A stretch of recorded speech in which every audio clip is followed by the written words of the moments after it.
Hello students, welcome to my channel Y K education. तो आज हम chapter number 8 cell the unit of life ये lesson start करने वाले हैं।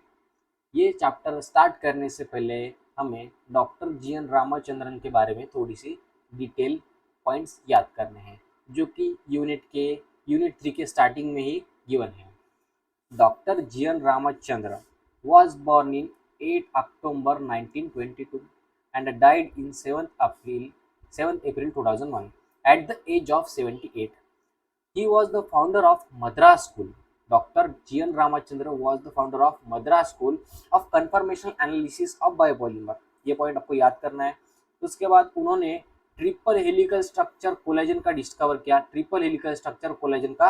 डिस्कवर किया, and published in Nature in 1954। Collagen का स्ट्रक्चर डिस्कवर करके उसको पब्लिश किया 1954 में, triple helical structure. He received his PhD degree from the Cambridge University in 1942। उन्होंने उनकी पीएचडी की डिग्री कैम्ब्रिज यूनिवर्सिटी से 1942 में ली। वाइल एट द कैम्ब्रिज, जब वो कैम्ब्रिज यूनिवर्सिटी में थे, while at the Cambridge university Ramachandran meet Linus Pauling, उनकी मुलाकात लाइनस पॉलिंग से हुई। and was deeply influenced by his publication on the models of alpha helix and beta sheath। मतलब Linus Pauling से जब जी एन रामचंद्र मिले, तब लाइनस पॉलिंग अल्फा हेलिक्स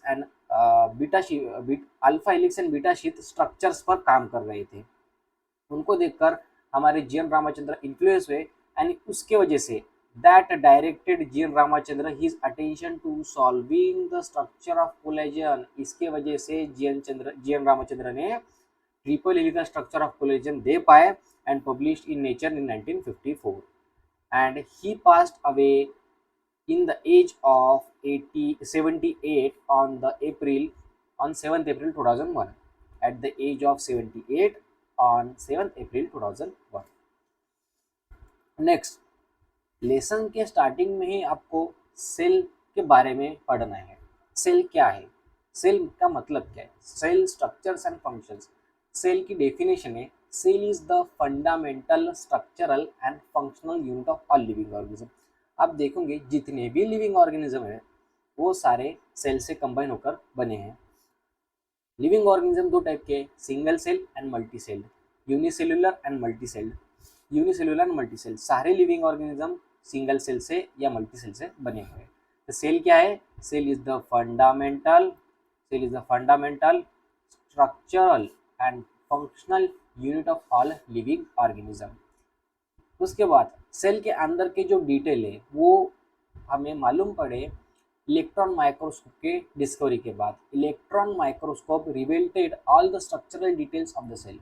मतलब जब इलेक्ट्रॉन माइक्रोस्कोप की डिस्कवरी हुई उसके बाद ही सेल के अंदर के जो भी स्ट्रक्चरल डिटेल्स है, जैसे कि राइबोसोम्स, एंडोप्लाज्मिक रेटिकुलम, न्यूक्लियस, इन्हें हम देख पाए एंड उनकी स्टडी को revealed all the structural details of the cell. उसके बाद डिस्कवरीज, आपको सारी डिस्कवरीज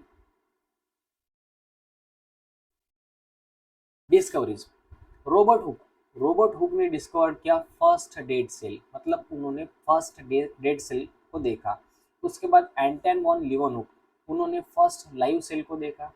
रॉबर्ट ब्राउन ने सबसे पहले न्यूक्लियस की डिस्कवरी की। किसकी? न्यूक्लियस की डिस्कवरी की। Matthew Schleiden, a German botanist and a zoologist. Matthew Schleiden क्या था? अ बॉटनिस्ट एंड थ्योडोशन अ जूलॉजिस्ट। ठीक है। हमारी जो सेल थ्योरी है, सेल थ्योरी देने वाले दो साइंटिस्ट थे हमारे पास, एक था मैथ्यू स्लेडन, दूसरा थेओडोर श्वान। मैथ्यू स्लेडन जो है वो जर्मन बॉटनिस्ट थे। उन्होंने 1838 में लार्ज नंबर ऑफ प्लांट पर स्टडी की। he examined a large number of he examined a large number of plants and observed that all plants are composed of different kinds of cell। इन्होंने plant cell की study की and ये देखा कि plant के जो sales है वो डिफरेंट टाइप के, अलग अलग टाइप के हैं, जो कि बनाते हैं टिश्यू ऑफ द प्लांट। आपको तो ये पता ही होगा, सेल्स कंबाइन करके टिश्यू बनते हैं एंड टिश्यू कंबाइन करके ऑर्गन बनता है। उसके बाद थेरोडोशॉन। थेरोडोशॉन ब्रिटिश zoologist थे। इन 1839 में he studied different type of animal cell. उन्होंने different type of animal cell की पढ़ाई की एंड ये बताया cell has a thin outer, मतलब इन्होंने एनिमल सेल की पढ़ाई की एंड ये बताया सेल के एनिमल सेल के पास थिन आउटर कवरिंग है, उसे हम कहते हैं today plasma membrane. He studied different types of animal cells and reported that the cell has a thin outer layer. Cell के पास thin outer layer है which is today known as plasma membrane. And he also concluded, मतलब उनकी study plant के ऊपर भी थी and उसके बेसिस पे उन्होंने ये बताया कि प्लांट के सेल के पास सेल वॉल है and presence of cell wall in the plant cell is the unique character of the plant. मतलब प्लांट के हर एक सेल में सेल वॉल का प्रेजेंस होना वो उसका यूनिक कैरेक्टर है। ठीक है, इस तरह थेरोडोशॉन एंड मैथ्यू स्लेडन ने सेल थ्योरी तो दे दी, but on the basis of this, इन सब के बेसिस पे शॉन ने क्या किया, प्रपोज अ हाइपोथेसिस। इन सब के बेसिस पे शॉन ने क्या किया, प्रपोज एक हाइपोथेसिस की। On the basis of this Schwann propose the hypothesis that bodies of plant and animal, जो कि प्लांट एंड एनिमल की जो बॉडी है वो बनी हुई है, are composed of cells and product of the cells, cell से and product of the cells. Schwann ने क्या किया, इस आधार पर यह बताया कि जो प्लांट और एनिमल की जो बॉडी है वो सेल से एंड प्रोडक्ट ऑफ सेल से बनी हुई है। उसके बाद Schleiden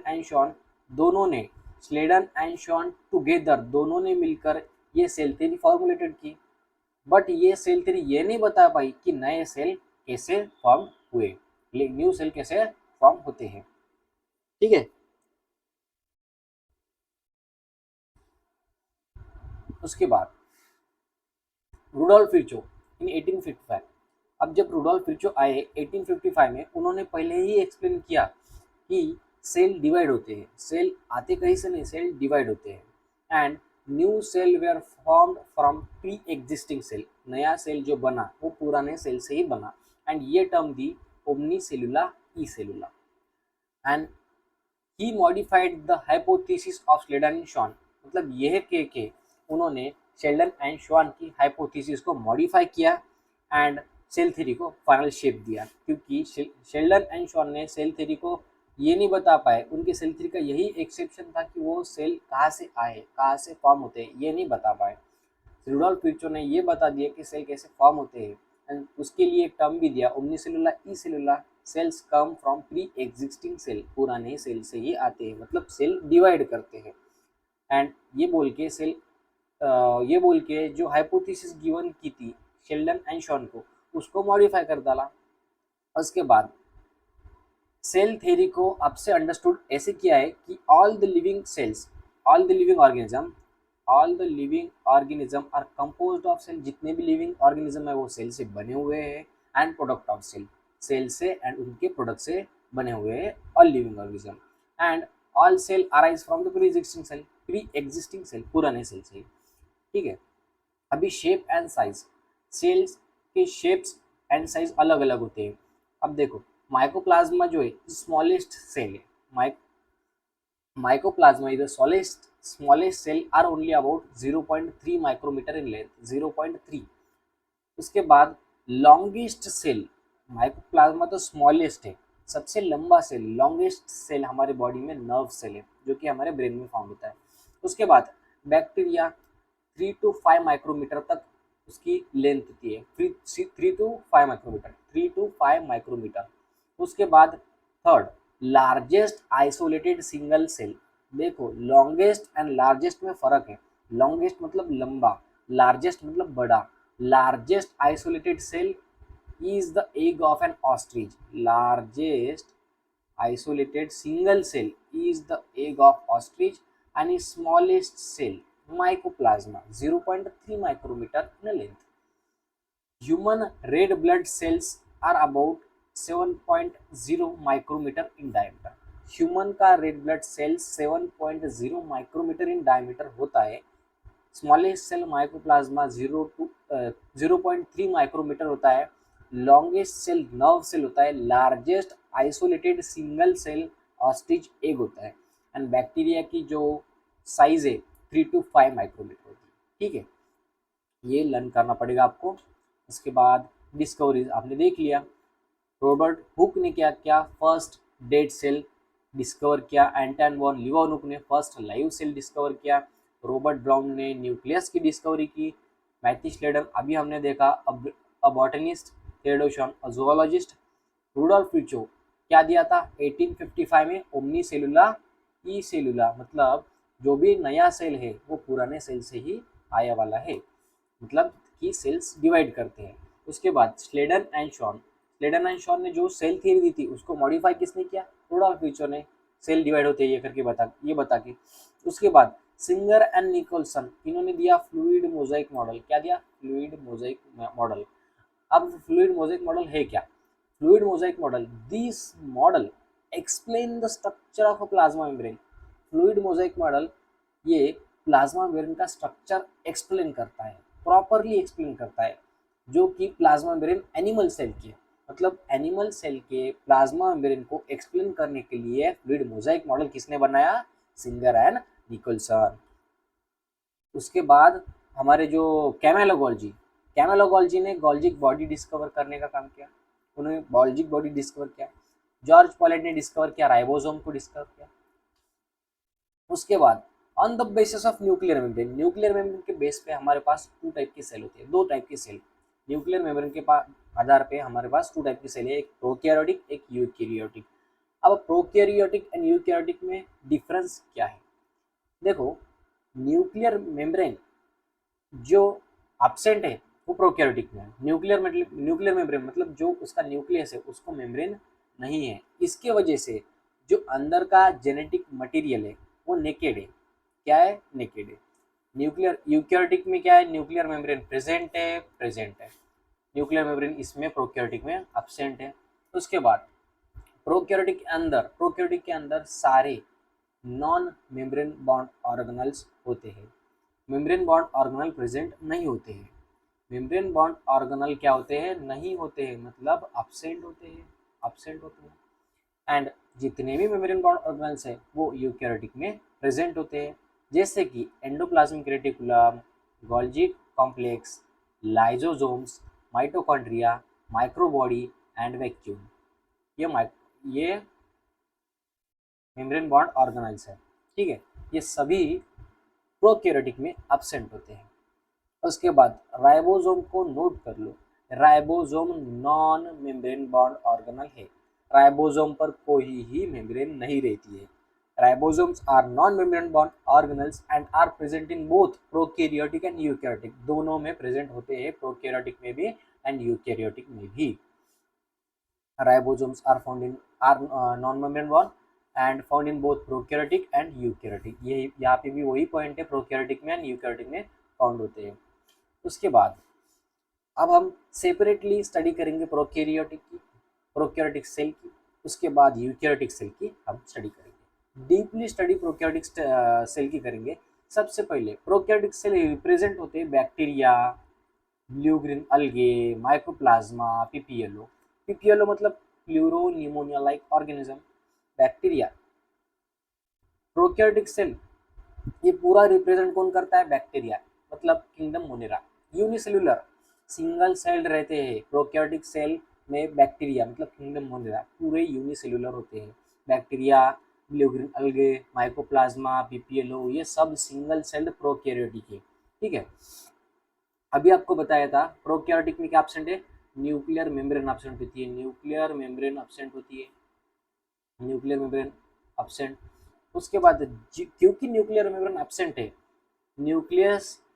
nucellus is not involved, मतलब जो भी बीच में का पोर्शन है न्यूसेलस उसके ऊपर कोई ही इन्वॉल्व नहीं होता। Nucellus is not involved bye nuclear membrane, therefore the genetic material is naked. Genetic material कैसा रहता है, नेकेड रहता है प्रोकैरियोटिक में, क्योंकि न्यूक्लियर मेम्ब्रेन नहीं होता है। न्यूक्लियर मेम्ब्रेन नहीं हुई इसलिए nucellus is not involved by any nuclear membrane.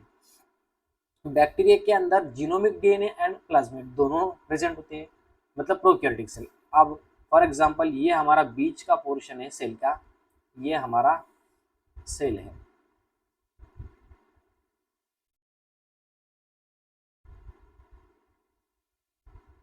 ठीक है। सेल के अंदर जो बीच का पोर्शन है उसे हम कहते हैं न्यूक्लियस। यह अभी मैंने रिप्रेजेंट करने के लिए निकाला है, बट यहाँ पे आपके पास कोई भी न्यूक्लियर मेम्ब्रेन नहीं है। अब न्यूक्लियस के अंदर जो भी जेनेटिक मटेरियल जो रहेगा डीएनए, उसे हम कहते हैं जीनोमिक डीएनए। न्यूक्लियस के अंदर जो भी डीएनए रहेगा उसे हम कहते हैं जीनोमिक डीएनए। अब जो प्लाज्मिड है हमारा, वो साइटोप्लाज्म में फाउंड होता है। कैसा रहता है? सर्कुलर डीएनए रहता है। कैसा? Circular DNA. मतलब अब ये डीएनए ऐसा सर्कुलर डीएनए प्लाज्मिड साइटोप्लाज्म में फाउंड होता है। प्लाज्मिड ने क्या क्या करता है? रेजिस्टेंस टू एंटीबायोटिक एक फीचर देता है बैक्टीरिया को, जिससे उसे रेजिस्टेंस मिलता है एंटीबायोटिक के लिए। ठीक है। उसके बाद shape and size. Shape and size, चार बेसिक शेप है हमारे पास बैक्टीरिया के। कौन से? Rod like, spherical, comma, spiral. देखो, बेसिलस मतलब रॉड, फोकस मतलब स्पिरिकल शेप, विब्रियो मतलब कॉमा शेप, स्पाइरल स्पाइरल मतलब स्पाइरेलियम मतलब स्पाइरल शेप। बेसिलस मतलब रॉड लाइक शेप, फोकस मतलब स्फेरिकल शेप, विब्रियो मतलब कॉमा शेप, स्पाइरेलियम मतलब स्पाइरल शेप। इन सब के शेप हमारे एनसीईआरटी में इनके फिगर गिवन है, आप वहाँ पे जाके इनको देख सकते हो। ठीक है। इसको लर्न आप इस फ्लो में भी कर सकते हो। Rod, bacillus, comma, vibrio, spiral, spirillum, comma, vibrio, spherical, coccus. ठीक है। Prokaryotic cell. प्रोकैरियोटिक सेल के जो सेल एनवलप है, सेल एनवलप मतलब लेयर्स, सबसे बाहर की जो लेयर है, आउटर लेयर, उसे हम कहते हैं ग्लाइकोकैलिक्स। एंड मिडल लेयर जो है उसे हम कहते हैं सेल वॉल। मिडल लेयर है उसे हम कहते हैं cell wall. And inner layer उसे हम कहते हैं plasma membrane. Glycocalyx, middle layer and inner layer. Middle layer cell wall, inner layer plasma membrane. Plasma membrane को हम सेल मेम्ब्रेन भी बोल सकते हैं। अगर ग्लाइकोकैलिक्स लूज शीट के फॉर्म में हो तो उसे हम कहते हैं स्लिम लेयर। ये लिखने में थोड़ी सी ये प्रॉब्लम हो गई है। लूज शीट होगा तो इसे हम कहते हैं slim layer. And thick and tough रही तो उसे हम कहते हैं कैप्सूल। लूज शीट, ग्लाइकोकैलिक्स अगर लूज शीट के फॉर्म में हो तो उसे हम कहते हैं slim layer. And thick and tough हो ग्लाइकोकैलिक्स तो उसे हम कहते हैं कैप्सूल। क्या कहते हैं? कैप्सूल। ठीक है। इसको मैं बराबर मार्क कर लेता हूँ।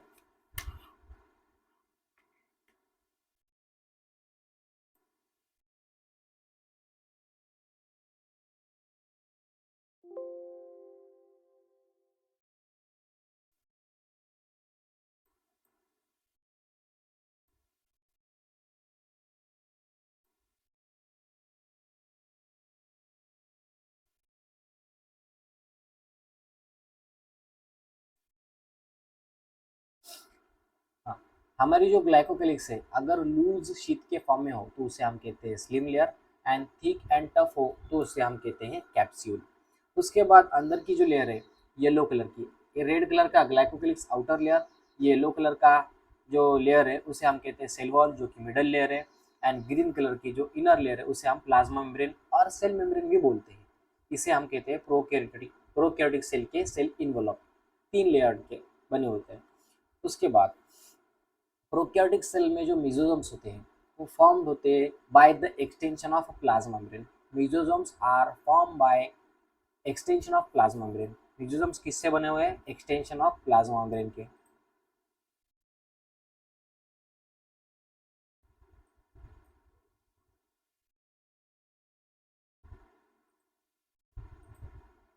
मेसोसोम्स form by mesosomes form by the extension of plasma membrane.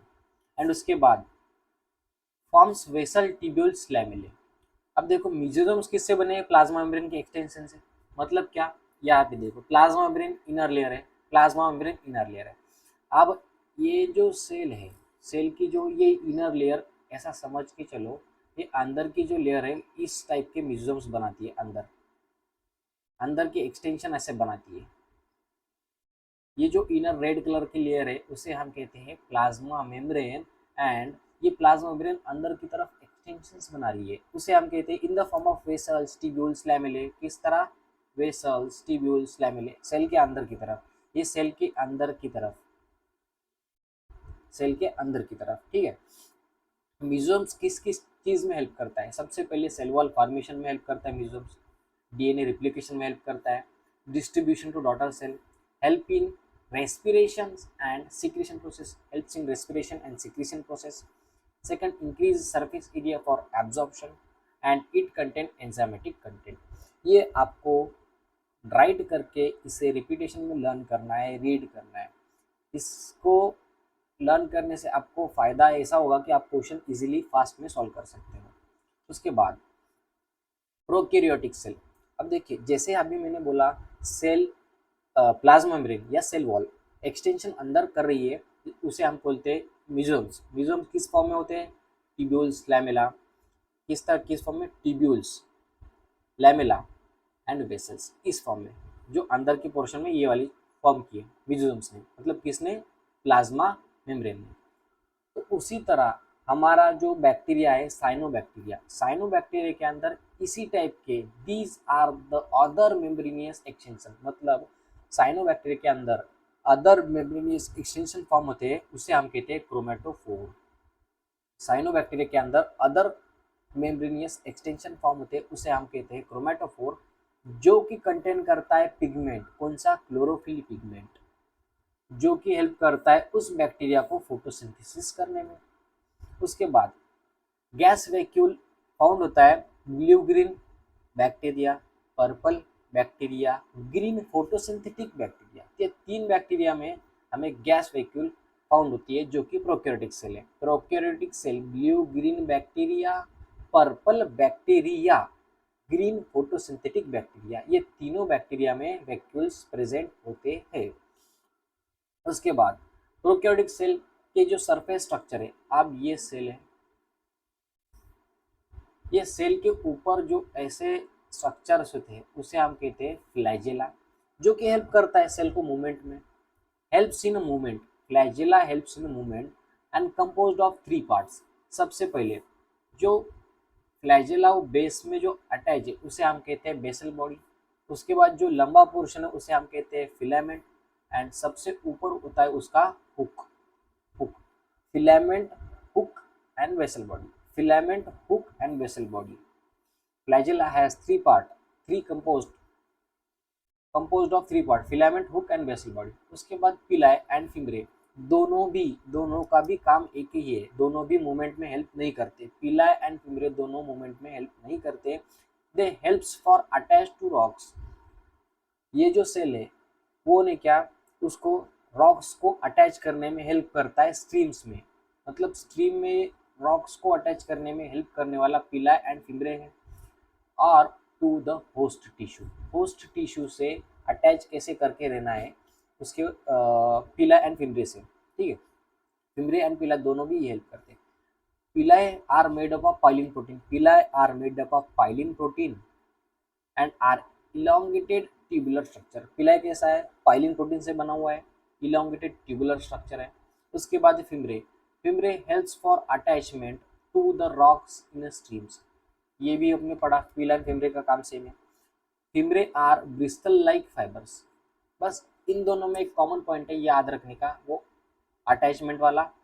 But पिला एंड फिम्ब्रे मूवमेंट में कोई रोल प्ले नहीं करते, फ्लैजेला मूवमेंट में रोल प्ले करता है। फ्लैजेला के 3 पार्ट है, फिलामेंट, बेसल बॉडी, पिला एंड फिम्ब्रे।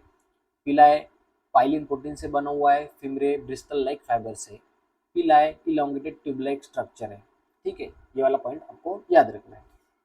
उसके बाद प्रोकैरियोटिक सेल, प्रोकैरियोटिक सेल में, in prokaryotic cell ribosomes are associated with the plasma membrane. Prokaryotic cell में राइबोसोम्स जो है वो ने क्या, प्लाज्मा मेम्ब्रेन से एसोसिएटेड होते हैं। मतलब प्लाज्मा मेम्ब्रेन क्या कर रही है प्रोकैरियोटिक सेल में, अंदर की तरफ एक्सटेंशंस बना रही है, उसे हम कह रहे हैं मेसोसोम्स, मेसोसोम्स। अब उसी मेसोसोम्स के ऊपर राइबोसोम्स अटैच रहते हैं। देखो अब ये सेल है,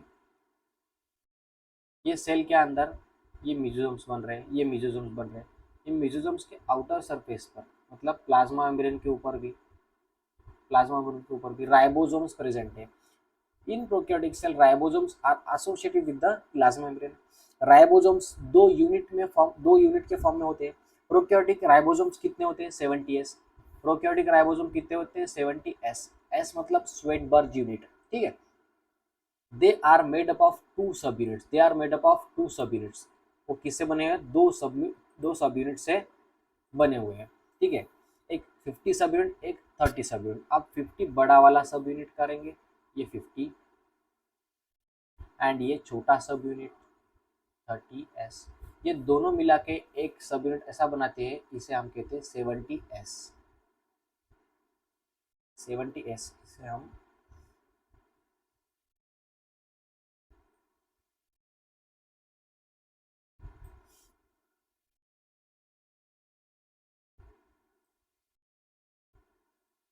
दोनों मिला के एक ऐसा प्रोटीन बनाते हैं, स्ट्रक्चर बनाते हैं, इसे हम कहते हैं 70s, 70 सब यूनिट, ठीक है।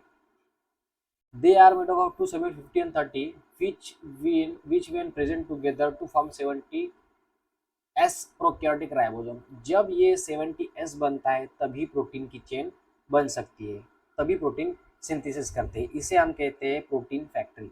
जब 70s बनता है, ribosomes are the site of protein synthesis. Ribosomes ही प्रोटीन बनाते हैं, यहाँ से ही प्रोटीन बनता है हमारे सेल के लिए। उसके बाद they are about 15 to 20 micrometer in size, they are about 15 to 20 micrometer in size, ठीक है। Nanometre, they are nanometre. उसके बाद सेवरल राइबोसोम्स, देखो सेवरल राइबोसोम्स मतलब ये जो 70 वाले हैं, 70s वाले, सेवरल राइबोसोम्स में attach to single mRNA to form a chain called as polyribosomes or polysome। The ribosomes of a polysome मतलब पॉलीसोम के ऊपर जो भी राइबोसोम्स है वो क्या करते हैं, ट्रांसलेट कर रहे हैं mRNA इनटू प्रोटीन। इसको मैं आपको एक सिंपल प्रोसेस से याद करवाऊंगा। देखो ये हमारे पास प्रोकैरियोटिक 70s राइबोसोम है, ये वाला 70s, ये हमारे पास 70s है।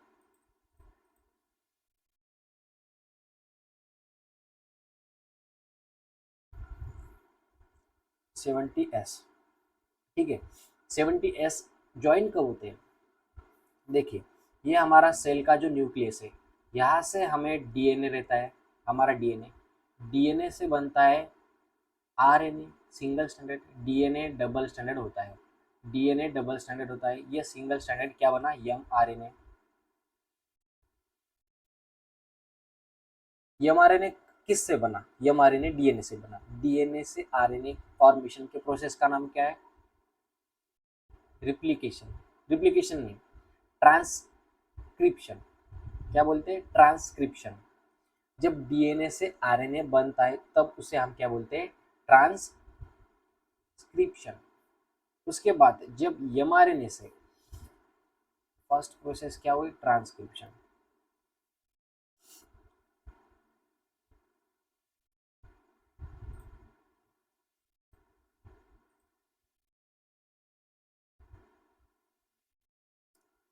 ये हमारा डबल स्टैंडर्ड डीएनए, ये जो हमारा डबल स्टैंडर्ड डीएनए है, ये डबल स्टैंडर्ड डीएनए से क्या बना, सिंगल स्टैंडर्ड आरएनए। क्या बना, आरएनए। इसे हम कह रहे हैं एमआरएनए, जो कि मैसेज है, ठीक है। ये किसके अंदर हो गया, न्यूक्लियस के अंदर। इतना पोर्शन अभी भी न्यूक्लियस के अंदर है, न्यूक्लियस के अंदर है, ठीक है। पहली प्रोसेस का नाम क्या है, ट्रांसक्रिप्शन।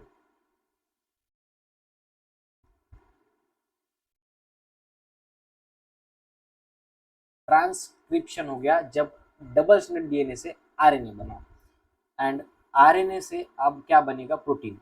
तो ये जो आरएनए है यहाँ पे होगा न्यूक्लियर पोर, जो कि न्यूक्लियर मेम्ब्रेन के ऊपर होगा। बट ये जो न्यूक्लियर पोर है ये ओनली यूकैरियोटिक में होगा, प्रोकैरियोटिक में न्यूक्लियर मेम्ब्रेन ही एब्सेंट होती है। तो ट्रांसक्रिप्शन के बाद एमआरएनए साइटोप्लाज्म में डायरेक्टली चला जाता है। अब यही एमआरएनए साइटोप्लाज्म में आ गया, यही एमआरएनए, एमआरएनए के पास क्या है, कोड। इस कोड को डिकोड करने के लिए सबसे पहले इनकाउंटर करता है 30s, 30s सब यूनिट, छोटा सब यूनिट। उसके बाद उसके ऊपर आ जाता है बड़ा यूनिट उसे हम कहते हैं 50s। 50 एंड 30s यूनिट मिला के हम कहते हैं इसे 70s सब यूनिट। एंड यहाँ से प्रोटीन की चेन बाहर निकलती है, इसे हम कहते हैं पॉलीपेप्टाइड।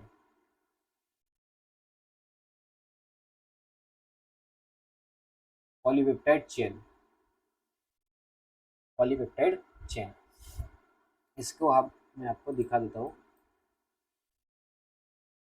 देखो ये जो mRNA है, mRNA, ये जो mRNA है, mRNA के ऊपर पहले 30s है, उसके बाद 70s है, और उस पे ही पॉलीपेप्टाइड चेन है, उस पे ही पॉलीपेप्टाइड चेन है बन रही है, ठीक है।